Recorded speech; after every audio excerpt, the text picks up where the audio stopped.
Hi,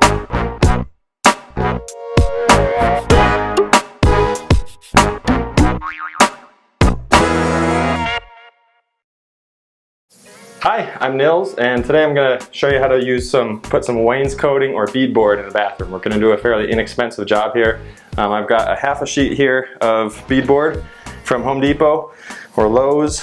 These run about $21 a sheet, 4x8, and you can have them cut it at the store, which makes it a lot easier to transport, and you can get it to the size you want. We decided in our bathrooms to go ahead and do 4-foot sections, so we just had them cut it in half. And there's a few options here of how you want to go about this. So one thing to keep in mind is whether or not you have your baseboard already installed and if you want to leave it installed. So down here, we decided just to leave this installed, and we're going to put the wainscoting right up top over it like so. And then we'll put, you're going to want to get some sort of molding to put over top of it. So I went ahead and purchased some, and we'll show that in a little bit here. That's going to sit right over top of this and cover up the top. So a couple things to keep in mind when you're installing this. One is they're cut so that the 4x8 sheets are supplied so that you can have the ends match up with one another. So you've got a bead here, no bead here, and on this end there's a bead. So my next cut that I'm going to make to get to the rest of the wall here is starting from this end of the next panel. So I've got my measurements here. I know how long this needs to be right here. And so I'm going to go ahead and use my table saw or a skill saw to cut that. Making sure if you use a skill saw, use a straight edge to line it up and everything. So we'll go ahead and do that part now. Okay, so when it comes time to cut this, I'm going to go with a guide and a skill saw. So the easiest way to do this is just to find out what your measurement is from the edge of your blade to the guide, to the edge of your fence here on your skill saw. In my case, it's 1 3/16, and I know I need to make an 8 1/4 inch cut. So I'm going to add those two together, and man, I'm bad at math, so let's see here. That's going to be just shy of 9 1/2, so 9 7/16. Okay, so I want to measure over 9 7/16, and that's where my guide needs to be. So, right there, and then I'm going to want to mark this and measure it with or mark it on the other side as well, so that I make sure I get a nice straight line.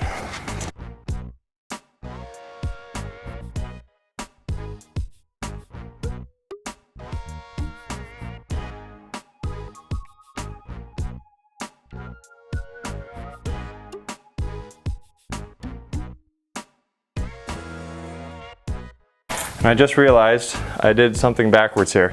So I did put it the right way, so this is the piece that's going to go up against the existing board, but I forgot we should always cut this upside down. When you're cutting through wood, the blade cuts cleaner on the bottom side than the top for some reason, because of the rotation, I guess. So I've got a little bit of a wonky edge here, so I'm probably going to have to sand that and get that painted. I mean, the whole thing's going to get painted anyway, so hopefully it'll be alright, but I'm going to have to sand that down. But let's go and see how it fits. Okay, so we've got our next panel cut here, and now it's time to go ahead and tack this stuff in. So we're going to start by making sure this is flush up against the wall on the right side and on our baseboard as well. And I'm going to start down low here. So I've got a brad nailer hooked up to our compressor, and there are just 1-inch brads in here. And these are pretty cheap. You can also do this by hand with just finish nails as well. But if you have a compressor and a brad nailer, that makes it a lot easier. So we're going to just drive some nails right in the bottom there. Now if you're doing baseboard on top of the wainscoting, it doesn't really matter that much where you put the nails in, as long as they're down low, because you'll be covering the whole thing up. In my case, all of the brads will be exposed, so I'm going to have to putty over them and paint them anyway, so I'm just going to put them where they make sense.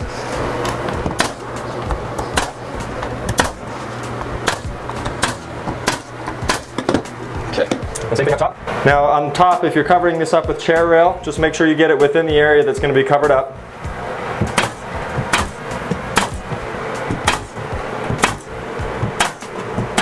And then you might want to do some down the side here, depending on how well you're going to be able to cover this up. But now I'm going to go ahead and put this new piece in,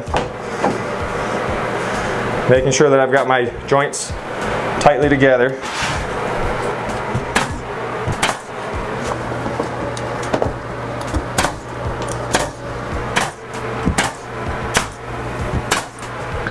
Okay, so that's one section. Again, I'll silicone over the holes, and then we've got one wall done here.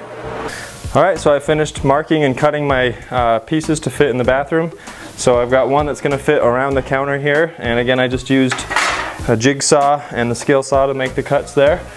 And then the bigger piece was a little more complicated. I had to fit around the pipe, and then I've also got the to fit around the countertop over there. So we're going to go ahead and give these things a try, see how they fit, and hopefully it fits in snug.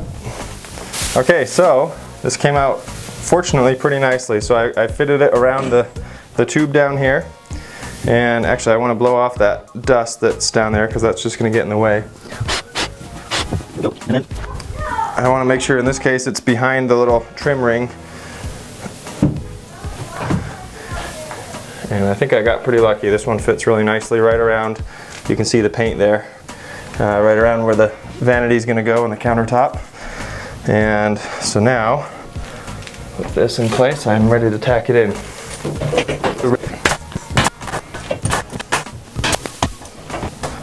Okay, so that one's good, and now I'm going to do the rest of the pieces around here, making sure to match up the joints as best as I can, and then we'll be ready to do the trim up top. Alright, so we finished up cutting all the different panels of beadboard, and now I've got all of them put in except for this last one here, which I'll tack in. I had put it in once and had to take it out, and luckily they come out fairly easily. And then we went ahead and cut the trim, and we decided to go with a fairly short trim, not like a full chair rail. It has a thicker bottom on it so that we can just position it right on top here. And it covers up the top nicely, and in this case we're not going to put it over top of the beadboard, just on top of it. And then we'll get this guy in. Oh, there we go. Okay, and I'll tack that one in, and then I've already also put in place at least the one on this back wall here. So with those in, or just being held in place at least right now, go ahead and tack these in. Okay, so we have now put in all of the paneling. We've got our chair rail or our molding in there as well, and everything came out pretty good. I went ahead and caulked all along the top of the rail, the corners, just anywhere where any water might seep in, where there are joints, anything like that. So we haven't painted yet, we're about to paint, but everything so far is looking pretty good.